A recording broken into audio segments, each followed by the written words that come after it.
You are a creator. You create your career, your business. You create a family. You create your future. On the Results Driven Life by Design broadcast, get ready to hear from people from all walks of life and how they overcame the odds to create a life led by purpose and vision. Here's your host, Kia Arian. Well, hello, everybody, and welcome to today's broadcast. I always begin by reminding you that your skills, your experiences, and your talents have been given to you for a reason. No one else has that unique combination, and no one else has your voice. You have a message that the world needs to hear. And so, as you listen to today's show, I invite you to a greater vision for your life that resonates beyond what you do, but why you do it. Now, on today's show, I am speaking with one of the most entrepreneurial and innovative financial advisors that I know. But before I introduce him, I want my listeners to know something, that I hand select each guest that is invited to come on this show. I don't have an application process, and there is no open invitation for just anyone to come. This podcast is not a way for me to network or get free training or information from my guests or get leads or any of that stuff. Those may happen, and that's fine, but that is not my goal. Like I said, I believe everyone has a message that goes beyond what they do, beyond the work that they do. And the guests that come on this show have tapped into that, whether they know it or not. So with that, I'm very pleased to introduce Dan Cuprill. Dan is a certified financial planner and president of his financial advisory firm called Money and Clarity. He is also the founder of a coaching and consultancy business called Advisor Architect, where he helps other advisors build and scale their practices through systems. Dan has authored 6 books, hosts a podcast called Profitable Advisor Podcast, and he publishes a monthly newsletter called Profitable Advisor. He lives in lovely Franklin, Tennessee, but his firm is in Ohio, and he can do this because of the systems he built to run his company and streamline everything that he does. Welcome, Dan. Thank you, Kia. I feel really honored now to be on the program because I know what that's like to get inundated with the various companies that want to book people on your show. So to be hand selected, it's a great honor, and I appreciate that. Awesome. Thank you. I'm glad that you're able to come, and thank you for coming. For you, anything, no problem. Good. Glad to hear it. So Dan, I met you many years ago. I think it was maybe 2017, 18, and it was through one of Dan Kennedy's groups in Facebook.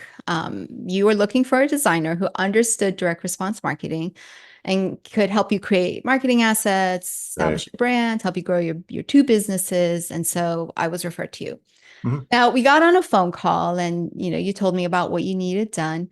And what struck me when I started working with you was the speed at which you moved and got things done.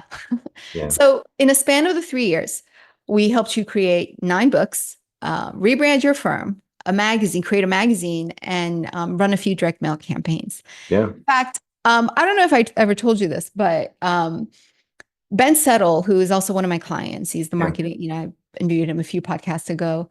He had emailed me, way back when he was in the app development business, because he's very entrepreneurial. And he's like, hey, I'm looking to tap into the advisor, legal, financial industry. I know that you have people, legal, can you connect me? And I was like, oh, sure. And I rattled off the names. There's, Ben Glass and a few other people. And I said, and Dan Cuprill, he's on your list too. So just, reach out to him. And he replied, he was like, oh, Dan. Oh yeah. I like that guy. He implements everything I do. He gets shit done. I don't know if he ever reached out to you, but we've had communication. The reality though, well, first of all, this is real interesting because before you and I ever actually spoke, you had done an interview for GKIC. And it was on there, you actually mentioned Ben. That was the first time I had heard of him. So I subscribed, to his newsletter. And then he was mentioning that he was using you for all of his cover design. So that was actually the real motivation for me to contact you. Was because he was doing that. The only unfortunate thing, and I have to admit this, is over the last couple of years, because I subscribed to so many newsletters, they piled up. And I did the one thing you're not supposed to do with Ben, but I did it. Yes. I unsubscribed only because I've got like 2 years to read along with like 4 other people. So I'm now on the excrement list because once you're off, you can't get back on. That's all right. I'll live. Okay. Honestly, Dan, my My philosophy. wife could always subscribe. That's right. That's right. Or Wes could subscribe. But truly, And my I'm a huge philosophy. fan of him, but I was just getting overwhelmed. It was like I had to be honest with myself. And I was because it had nothing to do with the money. It had to do with the fact that you said I do stuff fast, and nothing bothers me more than to have stuff piling up that I haven't read that I know is all good stuff. And So that's so many people who like growth minded people, they want the information. It does yeah, pile up and it's a problem. But I think the other part of it is too that we ourselves are coaches and consultants yeah, and we receive that. And all of us, we have a life cycle of it where we run through. Like no one's really with the same person for yeah. their life. And you kind of get their body of information and you're like, thank you for that deposit. Now it's time to, and that's okay. And that happens, right? Well, Ben, if you listen to this, just so you know, I'm still an avid user of Berserker Mail, Perfect. and I probably own most of his books. So Yes. Yes. Yes. which you designed. So Good. anyway. That's right. It's just that happy little eco world that we have. Exactly. Exactly. So now here's what I want to know about you and what I want my listeners to know. Um, Tell me a little bit about your journey from the first iteration of your firm, where when Right. I met you, what you had a partner who was, I think, Mhm. kind of retiring or cusp of retiring. Yep. I don't know what your, what was before that, but now you have a thriving advisory plus your coaching and consulting Yep. now you have this next season that you're moving into, which I want to talk about. Was there a shift that took place? Was there something that clicked that put you on this sort of a, get shit done Yeah. trajectory? Or was that always, you always knew this is what you wanted to create? Okay. So there's a couple of questions in there. As far as the productivity aspects, the getting stuff done, I don't know. I guess that's just always been my nature. I'm a list maker. I have like a bunch of journals and stuff constantly. So it pretty much is part of my nature to be like that. Um, and if I really enjoy doing something, I'll work fast at it because it's not like work to me. I just can't wait, to get it done. So if it's the old, if your passion is your job, it's not really a job. Other than my first career where I worked for a large insurance company and hated it, I haven't really felt like I've been working ever since because once I became self-employed, I just loved it. So that part, flowed. The shifts, if you will, from being a financial advisor to then creating what is ultimately an information marketing business. That came, well, like you, student of Dan Kennedy, and I go to a meeting, and a guy that we both know really well, he's definitely a mentor of mine, Dave D, made this comment at one of the meetings that if you can get to where your business is an information business, well, that's information marketing business. That's the best business you could have. And essentially, saying is whatever you do for a living, if you do it well, there's other people who want to learn how to do it. And that's a product in and of itself, the ability to do that. And this is really before we were doing a lot of stuff on online platforms. So as Dan would sell the same crappy printouts over and over and over again. You only had to create them once and people kept buying them, which that's to me is what made it such a great business because you weren't constantly once you created it once, the cost went way down as far as producing it. And then once we had it go online, that was even cheaper because we didn't have to have manuals and all those other things. So over the years, at financial advisors, we tend to all get to know each other. We belong to various groups, and so most of our friends are in the same field. And what invariably will happen is you will ask advice of other advisors. And quite humbly, a lot of advisors would seek me out for advice. And I started having this thing, I used to jokingly call it Camp DC, my initials. And the idea was, all right, come to my office. And these are only the people that I knew well. Come to my office, spend a day, we'll chat, send you off. just out of the goodness of my heart.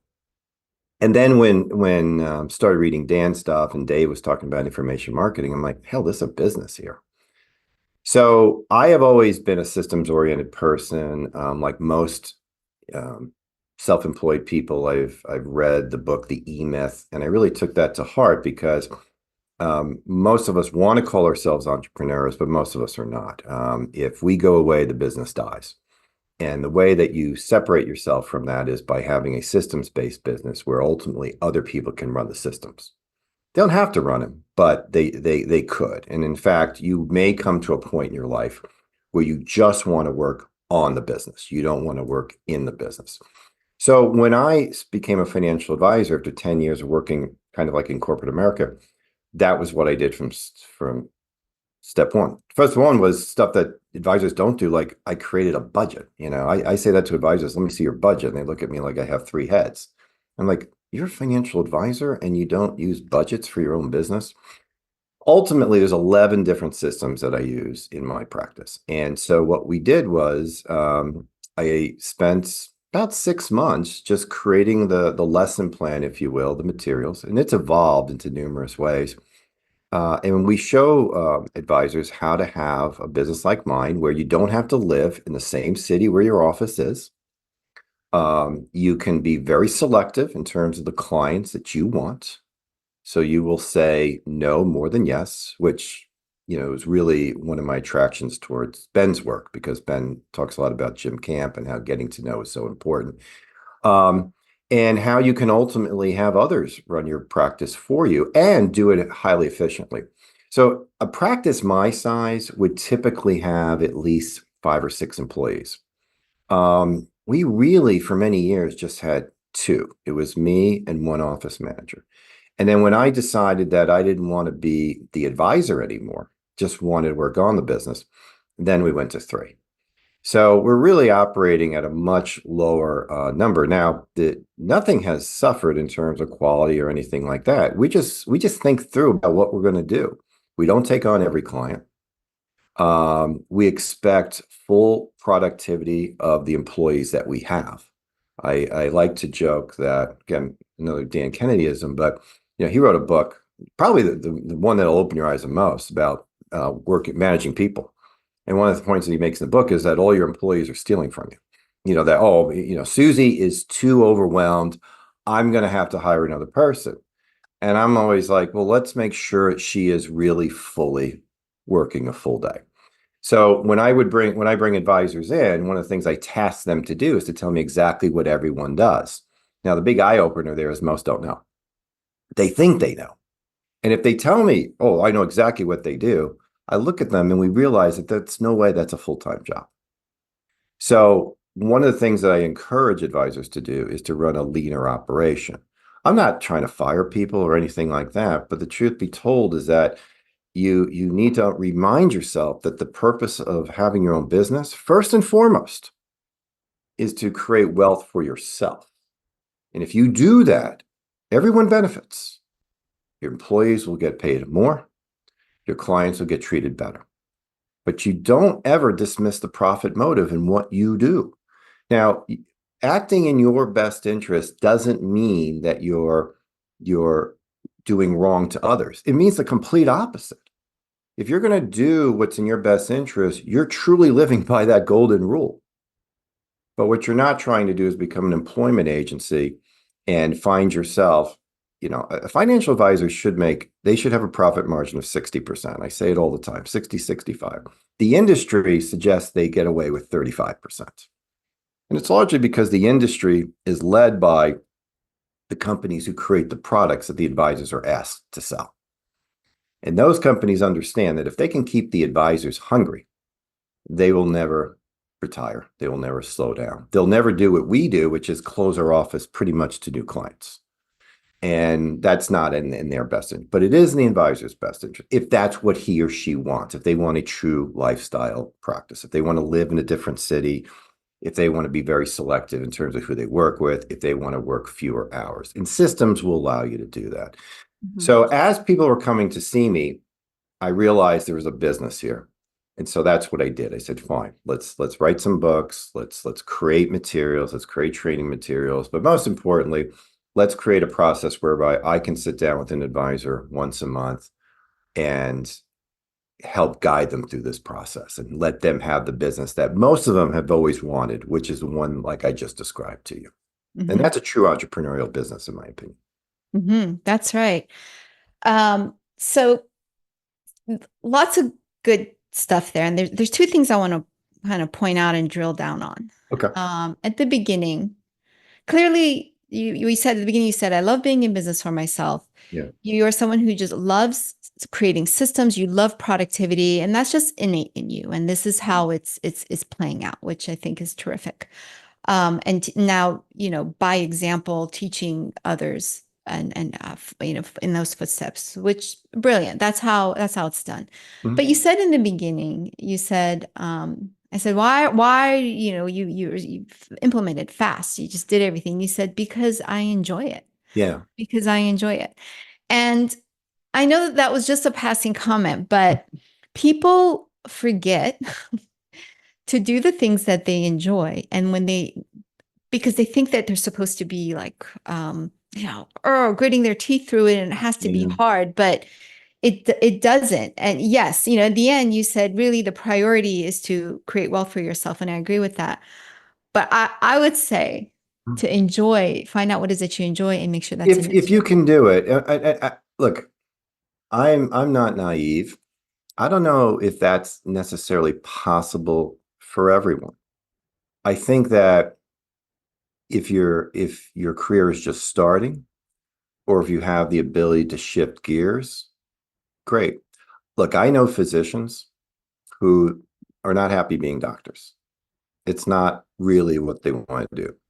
Most attorneys I know are like that. Okay, you would know the statistic better than I would, but the percentage of people who went to law school and actually became practicing attorneys, there's far more who aren't practicing law than the ones who got it. And so sometimes that requires such a shift that maybe you can't. But think about it. So, for example, if I hated being a financial advisor, but I enjoyed teaching others how to be one, great. That would be the transition that you would look for. I enjoy being an advisor, but I do enjoy coaching others more.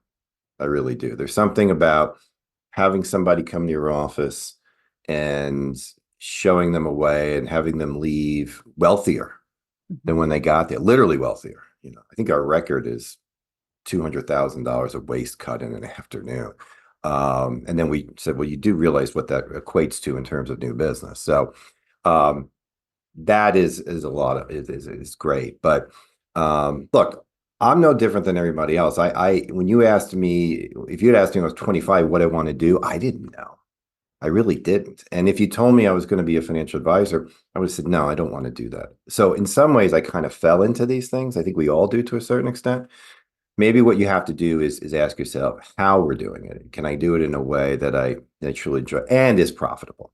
Okay. I'm never going to discount that, that importance of it. But I do consider myself to be very fortunate in that I was able to find that, because when I was in my 20s working for a big insurance company, I never thought I was going to find it. And it was getting frustrating. The years were going by and I was doing well, but it was not what I wanted to do. I was miserable. And then I finally just had to say, enough, I'm going to quit. I'm going to live on my savings and I'll go into debt.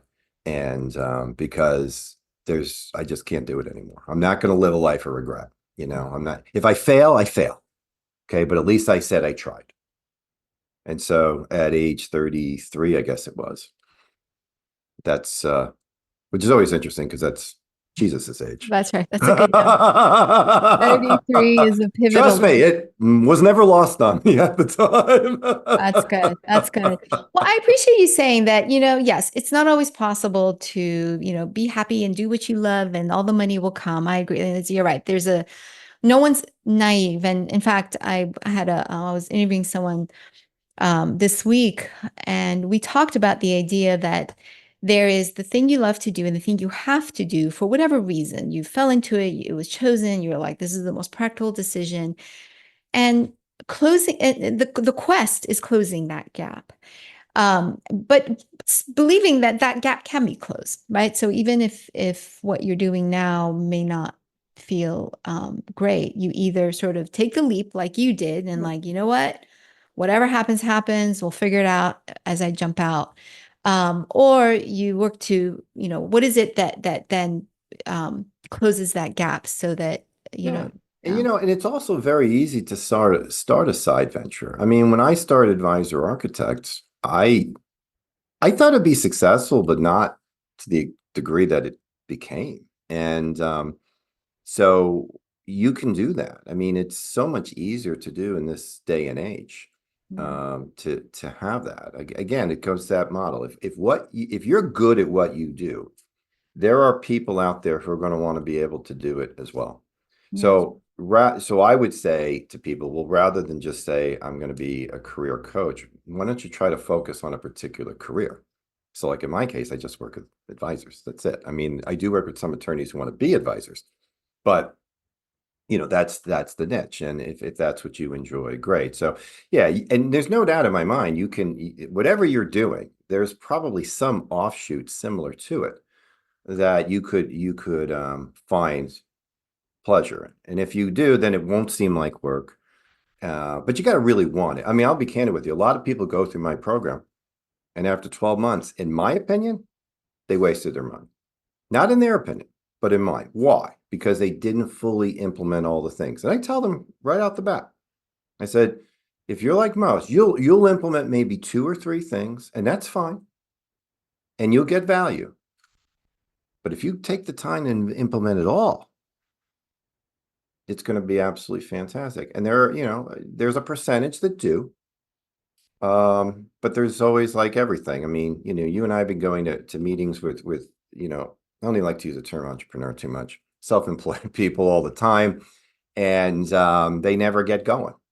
Or Dan Kenny told a story once about his platinum group, and he said there was a person who paid every year but never came, but we always had a chair for him. All right, they're there. But you can do it. And look, that is, if I have any genius, it's the fact that I'm an implementer, but I'm not smarter than anybody else. Every idea I have, every single one I got from somebody else, 100%. Now they probably got them from somebody else as well. But it's like Mark Twain says, there are really no new ideas under the sun. It's impossible.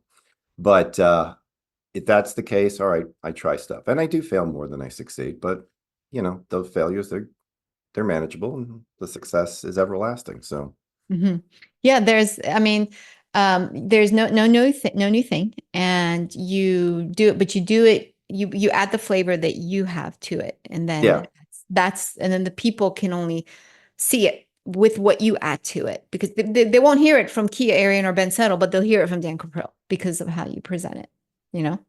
So that's I correct. think that's important to know. So there's something else. You mentioned this idea of get them to say no, Yeah, and we can get into that. I don't want to get into that principle. It's sort of a marketing negotiating kind of this very much so. psychological, yeah, very effective, right? And I see you use it in your marketing. Mhm. Get them to say no, because it's very Well, at powerful. least encourage them to say no.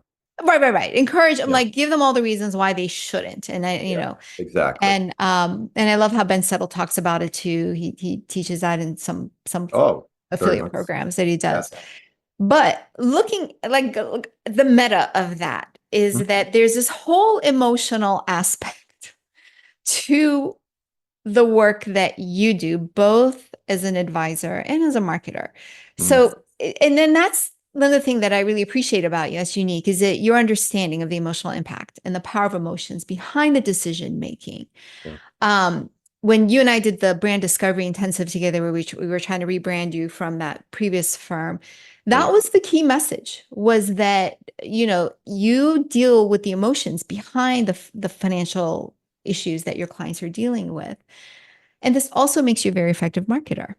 Yeah. So, and people, especially in this industry, like in your, advisory, anything dealing with numbers, or even in marketing, they're very cerebral. It's all about the numbers. It's all about the data. It's all about the analysis. And that's what they talk about, tracking, ROI. And not that those aren't important. Yes, those are important. But there's these non-quantifiable parts. There's the fickleness of humans, the incongruency, the Yeah. easily influenced behaviors. And I really appreciate how you approach that. So tell me about that. Like, what are your thoughts Yeah. about that part of it? Yeah, no, it's a huge part. I mean, it's pretty much been proven that every buying decision is not a logic-based decision; it's an emotion-based decision, right? If we would all live in similar homes, we would all buy the same clothes, we'd all have the same hair color, but we don't, right? And that's good. That's good. I mean, the ultimate emotion is love, right? So we are emotion-based beings, and we need to understand that. Advisors will tend to beat down their clients and prospects with numbers and facts. And there are some clients that is a major turnoff. I'm not supposed to acknowledge the differences between men and women anymore, but they're huge. And that's one. Okay. Most female clients do not want to be sitting there and you just bombarding them with numbers and stats and all that. They want you to ask them what's going on in their world and what issues do they have and how can you help them to get what they want. Now, behind those answers is all those data and stats that you did, but they're not looking for you to present it. That's why they hired you to begin with. It's kind of like when I go to the doctor. I really don't want to go through my blood profile. I don't. All right. And I go, just tell me, is the A1C too high or not? If it is, I'll cut this out. Like let's cut to the chase. So when you're trying to get a client, and this is particularly true in my world, but I think it translates to all others. You want to find the client who at some level has some anxiety about their situation and wants you to alleviate it. If that anxiety does not exist, that's probably not going to be a client for you. So if someone comes to my office and on a scale of 1 to 10, they will tell you that, when it comes to money and finances and all that, man, I'm a 10. I go to bed like Bill Gates. My response is, well, then why are you here? Because you're already a 10. I can't move you up beyond a 10. Now, they're probably not a 10, but there are some people that will gladly use and abuse you for free ideas. They have no intention of ever hiring you. And so that is not somebody in any line of work really you want to work with. What you want to work with is somebody who wants to get to 10. Now, I'm not saying they need to be a 1 or 2. In my line of work, if they're 1 or 2, they probably have no money to work with. But if they're like a 6 or a 7, if they tell you that, yeah, I know I've done a good job saving, but I really don't sleep well. I'm always worried about the next market crash. I'm worried about taxes. I'm worried about this. I'm worried about that. That's a perfect client.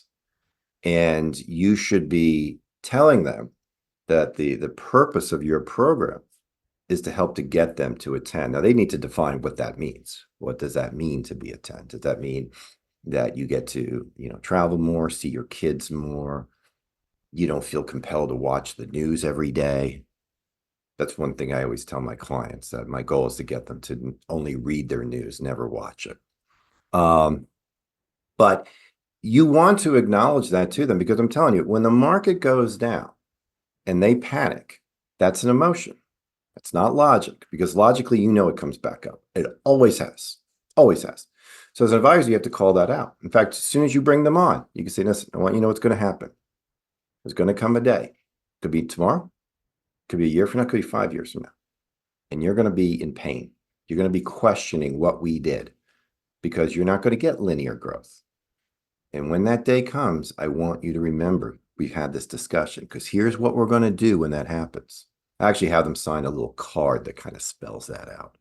But that's the emotion game that we're trying to do. And it's no different than if you're a doctor and you're going to put somebody through a very difficult healing process, like chemotherapy, for example. You need to tell them, look, you're going to feel worse before you feel better.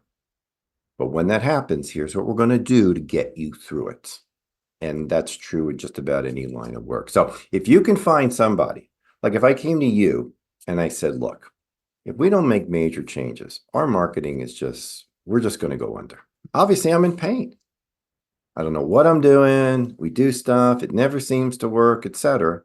And you're coming back and go, well, let's take a completely different perspective. In fact, you're talking about the emotion part of it. Well, why don't we deal with that? You talked about the simplicity, and that's really what you helped us change the name of money and clarity.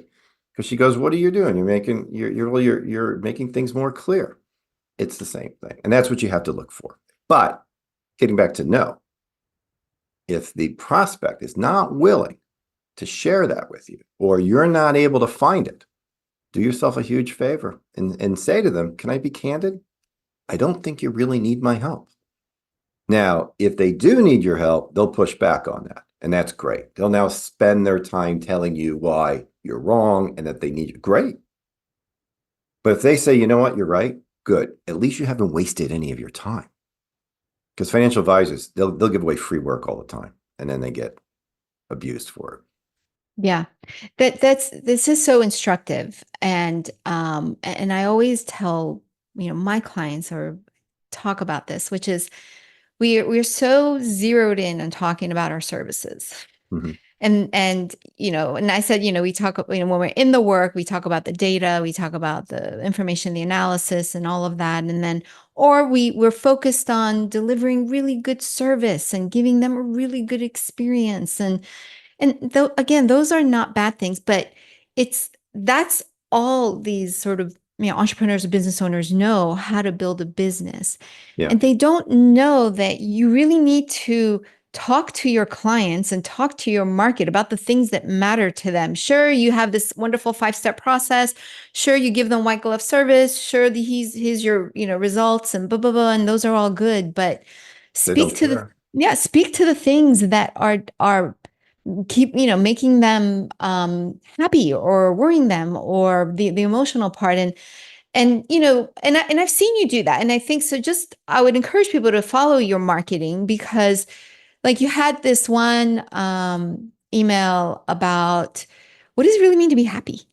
It's got nothing to do with your services, No. nothing to do with 5-step anything. It's got nothing to do with financial, nothing. No. What does it mean to be happy? Now you're connecting with people on the things that matter to them. And, and what I love about that, get them to say no or whatever, get them to that, is that you're shifting the conversation from this analytical, do I work with you? What are you about, to this emotional, like, wait, I'm about to lose this opportunity. And the emotion is, I hate loss. Yes. Well, and the other thing too is we all have, to some extent, a level of scarcity mentality when it comes to our next client. So we allow bad marketing to affect what I would call good selling. Because the reason you have the scarcity mentality is because you don't have good marketing that's getting you in front of enough people. If that's fixed, then it should be even easier for you to say, we're not a good fit. But don't abuse the selling process because the marketing is bad. Fix the marketing. Mm-hmm. Don't bring on somebody who you know is going to make your life miserable just because you feel you need the client. Yeah. I mean, we've all have a point where maybe we have no choice. Your infamous story about the fly buzzing in the window. Great story, by the way. Great the way you wrote it, because I still vividly remember it. The core memory.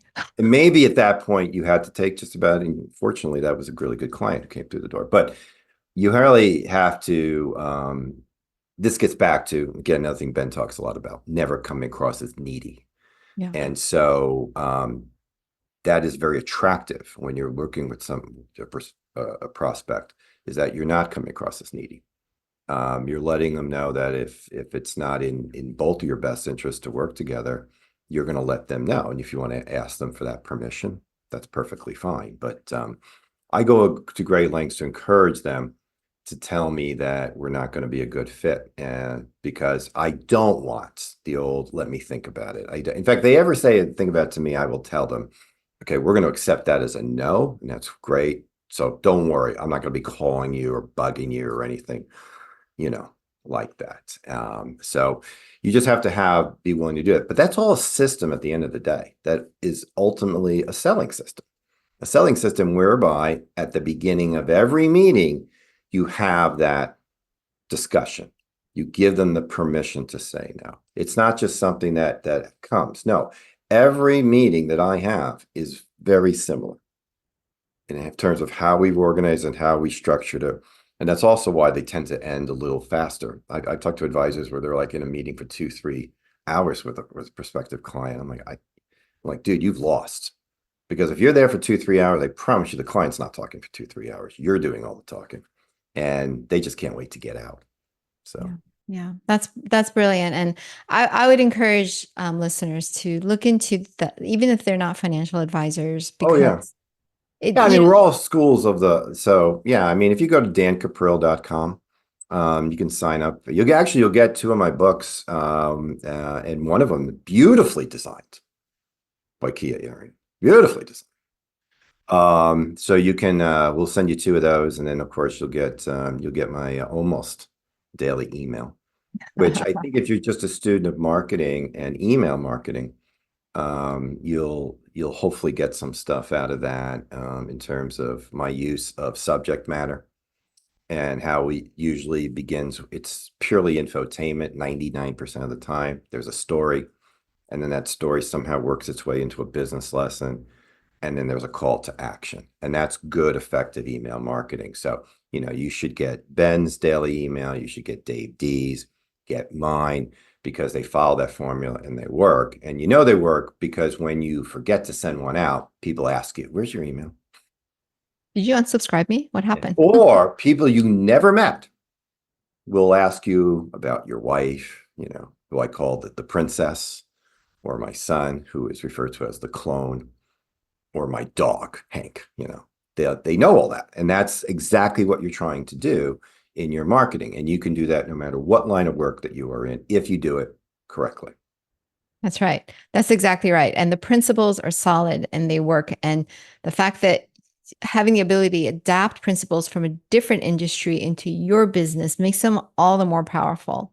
Oh, I mean, So, yeah. that's probably we know this. I mean, you and I, we've heard this a million times, is as soon as you say your industry is different, you're wrong. Yeah. And what has made the success of Advisor Architect is the fact that it is very non-traditional industry. I pulled ideas and approaches from everywhere but the financial services industry, in not only building it, but in promoting it, which you'll see when you get the materials, and you'll be like, wow, this is not the standard boring crap that I normally get. Now, in fact, that's the first rule, is don't be boring. So That's right. That's right. So, um, we've painted this wonderful picture of your journey and you've shared very powerful insights and yeah, examples. But we know that, it's not always rosy, right? We know no, that, behind the scenes, the sausage gets made yeah, and it ain't pretty. So, yeah. what I want to ask you is what was the biggest challenge that you've had to overcome and how did you do that? And I'll ask you a follow up to that, but All right. Well, tell me the about that. biggest challenge I remember to the day. I mean, I'm sitting at my kitchen table with our year and a half old, 2-year old, and I had quit my job about a year before, and I'm like gonna be self-employed. I'm gonna be a financial advisor. I have no clients, and I had 10 years worth of saving in a tax deferred account, which means to get it, I was going to have to pay a penalty. And I had, up until that point, a pretty good 10-year career for someone, in their early 30s. And I just threw it all away. Not really. I consciously chose to leave it. But I sat there with a major anxiety attack. And it was, what the hell am I doing? What did I do? Um, that self-doubt can creep in. The old imposter syndrome can kick in. We all have it. I got through it, quite frankly, by reminding myself that, this really wasn't as big of a problem that as I was making it out to be, that there were people with far more worse problems than and that's something I remind myself often. I always say, if you're really feeling bad for yourself, you can either go to an AA meeting or go to a children's hospital. You will leave there realizing just how blessed you probably are in comparison to what others. So that, now throughout the years, I've had other anxious moments. Actually, I do chronically suffer from anxiety. So I have to work on that. I have to deal with that. But that moment of seeing, my net worth just going down, and as I'm trying to build something, I knew going in that was going to be the case. but experiencing it is a little different. And so I just had to persevere just as you did. So the solution is perseverance. I mean, that's really what it is. It's don't quit. Say whatever you want to say about Donald Trump. The number one piece of advice he always used to say, particularly when he was doing The Apprentice, never, ever, ever quit. And boy, does he live that. I mean, the crap gets thrown out, never quit. Don't quit. I mean, if it's something that you really have passion in doing. And the other thing too is, and this was the other thing that I learned, how you succeed will probably not be the way you think it's going to happen. You're going to go in with this idea, here's how I'm going to build it. No, there's going to be an opportunity that's going to be created, or you're going to be offered as a result of your hard work that you never foresaw was going to come. And I've had several of those. So I couldn't anticipate that happen. But by me working hard, having a vision, I impressed others, and other opportunities were created. Great case in point, our friend Dave D, who was a magician, for crying out loud. So that is probably the biggest thing. Is, I mean, I'm a big believer in the power of the subconscious mind, but I always try to tell people that how you get that is going to be, how that success is going to come is probably going to be unpredictable. You don't worry about it, but have a plan and work the plan. There's no genie in a bottle here, but you're going to probably be surprised that there's going to be some opportunities you never in a million years could have envisioned that would come as a result of what you did. And then suddenly you maybe become successful even more or sooner or in a completely different way. That's so key. I really appreciate you saying that because, in this whole personal growth and success minded, there's this idea of, be very clear about what you want, have goals, create your plan, create a path, have your vision. And I'm a believer in those things. I think Yeah, those are sure. all very important. But what happens sometimes is when we get so focused on that path that we create because we're diligent to do all those things and have those. And then if something doesn't go the way we planned or think, all of a sudden we get in this identity crisis like, oh my gosh, I'm a failure. This wasn't supposed to happen.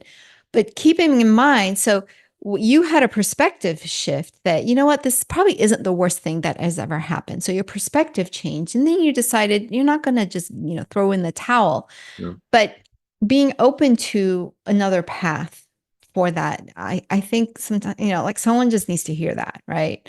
Yeah, but to also understand, it's normal to have those doubts. It's normal to, very, very few people have linear lives or careers. We just don't. And what keeps us going is that the downfalls tend to be temporary. They tend to not be as bad as we think they're going to be when they happen. And we persevere and we move on. So just know that it's, don't beat yourself up. Again, like I said, like I have to take medication for anxiety because it gets bad. And I was like, okay, I didn't really view it as a weakness as much as something that I had to treat. And it's crazy because when you go through an anxiety attack, a bad one, crazy insecurities jump into your head, stupid ones. And you realize, okay, I gotta keep that in balance. So that's normal. All right. We're all subject to that. Don't beat yourself up about it, but probably gets back to that first thing we were talking about from the beginning. If you really enjoy it, it's not going to seem like work to you, then you'll probably do just fine. Got to be smart though. I'll give a great example. In my neighborhood, this woman 7 months ago opened up a really nice wine bar, but she never really thought it through. And long story short, in 7 months, she closed the doors. Now I'm sitting here scratching my head going, how is that possible? Obviously, she never foresaw anything other than good. She never foresaw having bad months or anything like that. She obviously did it with her own money because no bank would have given her money if she wasn't capitalized to where she could survive at least a year, probably 3 years before she could do it. So you have to be smart about it as you go forward. Don't just expect, like if you've never done something before that you're going to be an expert overnight. So you got to be somewhat based in realism. But I think ultimately it's perseverance that's going to get you through it. And again, don't be too over focused on how you're going to succeed. Have a plan, but you're going to be shocked. There's going to be opportunities created that you never expected. And those are going to accelerate things for you. That's right. I love that. I love that perspective. So let me ask you the follow-up to that. Maybe you already alluded to this, but what continues to be a challenge that continues to test your resolve. Yeah, well, there's no doubt, like in the financial services business, and this is just the post-COVID world that we live in, but the traditional marketing things that we've done in the past aren't working, at least not for us or most of the people that I've talked to. I've always had a concern that the growth of technology would just dramatically increase the number of do-it-yourselfers, and that happens. Baby boomers die every day, and the younger generations are definitely more self-reliant. So what we had to do was shift our focus to where now we're primarily a women's firm. We Mm. target marketing to women. And what we have found was that that type of marketing works incredibly well when you have women only type things. Now, I know what the naysayers, dude, you're not a woman. Yeah, that's right. I'm not. You know who is a woman though? My mom. You know who isn't also a woman? My wife. So, as I told Wes, I said, our goal here is for Wes to be the son they never have, and I'm going to be the second husband they never had. But no, in truth, what we want to acknowledge is that the needs of women are different. And we're going to come around and say they are. They live longer. The likelihood of dying alone is 80%, whereas men, it's 20%.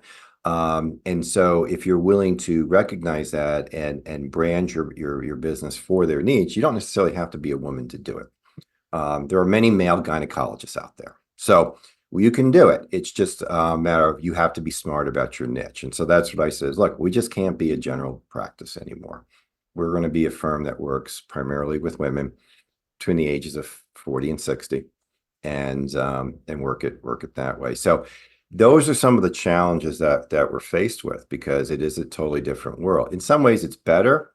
Zoom is now generally accepted and preferred, so we can be a little more efficient, but I still don't discount the power of a face-to-face interaction with people.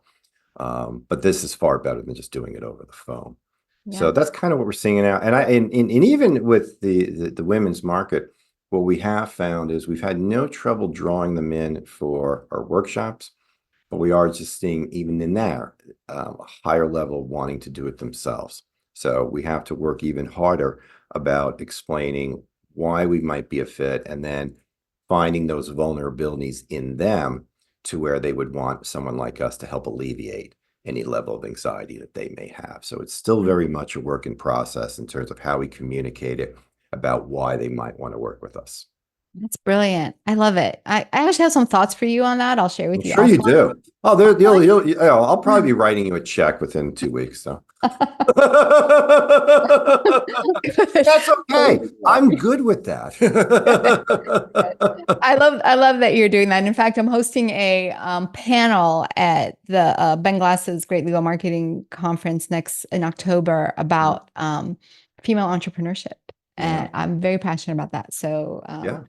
but I want to, okay, so I'm going to wrap it up with, I know Yep. we can keep talking, but I'm going to wrap it up with sort of this what's next for you. You know, before we started the recording, you're doing some really cool things with the, we call it what, like exit planning or anything, but you're not Yeah. exiting. Like you've made some changes that I think are so good. And just can you tell the listeners a little bit about how you're moving through this season of your life, and you're not stopping working, but what are you doing? Yeah. So as I like to say, I'm in life's fourth quarter. I'm 61 now.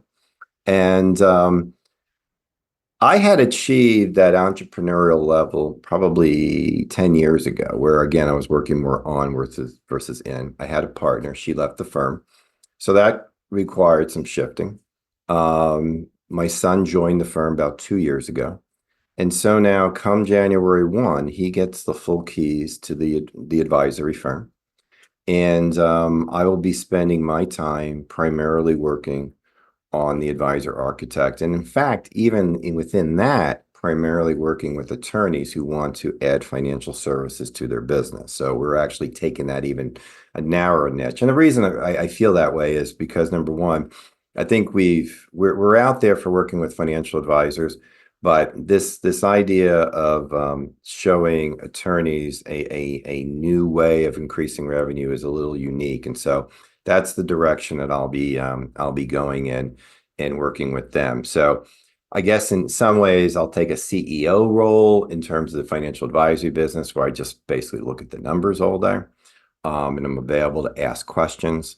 But the day-to-day be completely removed. And then as far as the advisor architect, we'll continue to write books. We'll continue to offer training courses. We did create a system called a Renegade Attorney, which is based on a book we wrote called The Reluctant Advisor. And it's about how to help attorneys expand into financial services as not as a replacement for being an attorney, but as an addition to their revenue. Because so many attorneys, especially estate planning attorneys, they're almost like insurance salespeople in how they get paid. It's client by client as opposed to recurring revenue. And I've always felt the best business is one where you pay somebody you receive revenue from your clients every single month in return for services. And that's really what the financial services industry can do. So an attorney can very easily add that on, and it's not nearly as complicated as a lot of them think it is. So I'll be spending most of my time working with them and doing that. And that I really enjoy doing. That's not work. To sit here and talk about business the way you and I just did, but to get paid for it, it's a fantastic way to go into life's fourth quarter. That's right. And you've, what we said at the beginning, you've closed that gap between what you love to do and what you have to do. And those things are now this one. And I think you've done that, elegantly, maybe not so elegantly, with bumps and bruises along the way. And that's really what I want listeners of this broadcast to take away. And, what you've shared has really, really been valuable, Dan. So I really appreciate that. And, and just remember, if I can do it, you can do it. Trust me. It's, exactly. It's that shift in perspective. Maybe maybe I am above average in some ways, but not by a lot. So it's not like, there were no opportunities. Like when I came in advisor, I had no clients. So I was never going to sell to friends or family. So you can do it. You can do it yourself. But you just got to think through the process more. And programs like this are great for that because they force you to think in ways that you typically do not. That's exactly right. And I remember Dan Kennedy said one time, you see people doing it out there. Why not you? Yeah. Why not you? And so, and I think that's exactly how it is.